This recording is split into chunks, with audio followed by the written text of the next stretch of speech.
Hello everyone.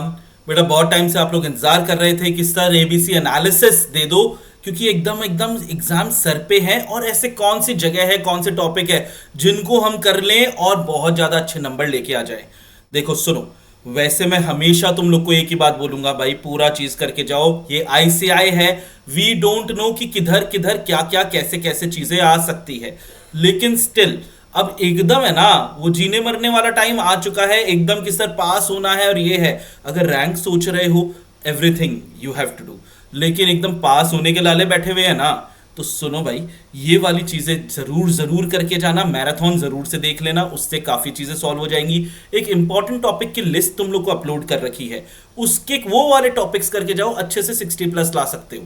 ठीक है, ये वाले एबीसी एनालिसिस को देख लो। लेकिन आईसीआई का इतिहास है ऐसा कि वो जितने भी एबीसी एनालिसिस दे दो, वो बैंड बजा देते हैं अगर उनको बैंड बजाना है तो।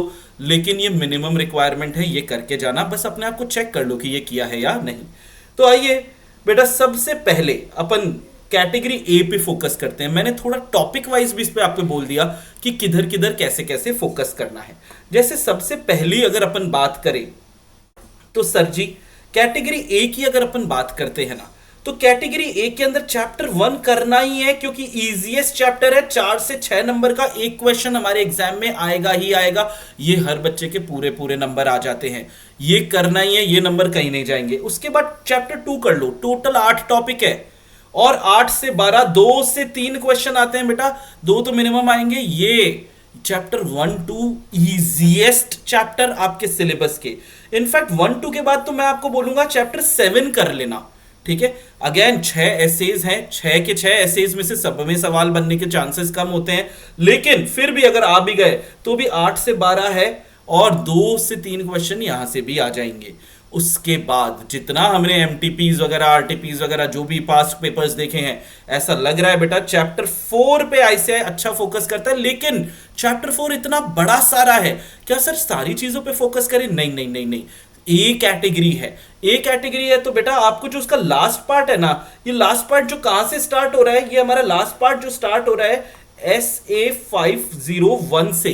SA 501 से जो चीज स्टार्ट हो रही है ना, वो कर लेना बेटा। यहां से ही आ रहे हैं ज्यादातर सवाल, यहां से आ रहे हैं, तो और कोई कनेक्शन भी नहीं है पहले वाले टॉपिक्स का, तो ये करना।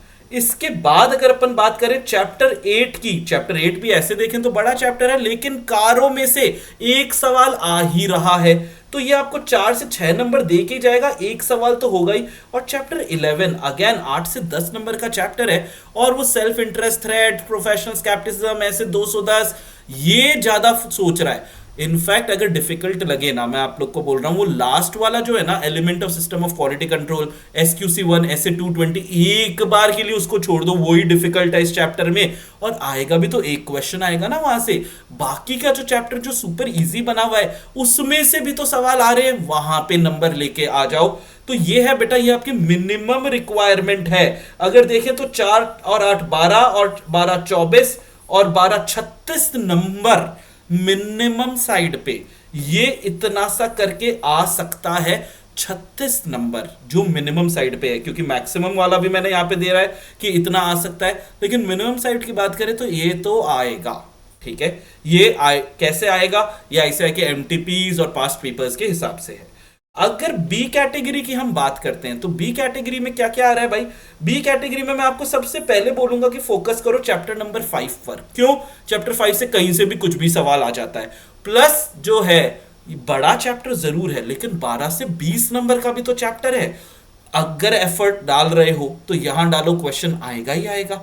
ठीक है, अब इसके बाद मैं बोलूंगा चैप्टर 3 पे आओ। चैप्टर 3 बोरिंग चैप्टर जरूर है, लेकिन उसमें एक टॉपिक था ना, ऑटोमेटेड एनवायरनमेंट, उसमें से एक सवाल आने की संभावना अच्छी है।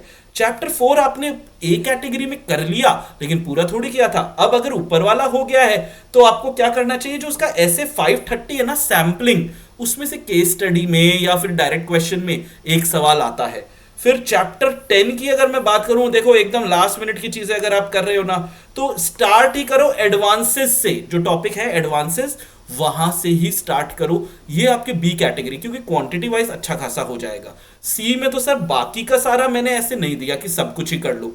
ठीक है। लेकिन जैसे चैप्टर 8 रिमेनिंग है, अब चैप्टर 8 रिमेनिंग में हमने एमटीपीज को हिसाब से देख लिया कि जो बीच वाला कंपनी ऑडिट वाला है वो जॉइंट ऑडिट वाला, ब्रांच ऑडिट वाला, उसमें से एक सवाल आ रहा है, ठीक है। चैप्टर 9 कईयों को बहुत डिफिकल्ट लगता है, बड़ा सारा रहता है, ठीक है। लेकिन गवर्नमेंट ऑडिट, अच्छा खासा टाइम हो गया गवर्नमेंट ऑडिट में से सवाल आए हुए। गवर्नमेंट ऑडिट के मैंने 4 टॉपिक आपको इंपॉर्टेंट बताए, वो तो कर लो, बाकी एक सिर्फ जनरल रीडिंग मेरे चार्ट से कर लो, उससे भी काफी नंबर ले आओगे। चैप्टर 6 की अगर अपन बात करें, जरूरी नहीं है इसमें से सवाल आए, लेकिन छोटा सा चैप्टर है, एमसीक्यू केस स्टडीज में इसकी चीजें आ जाती है।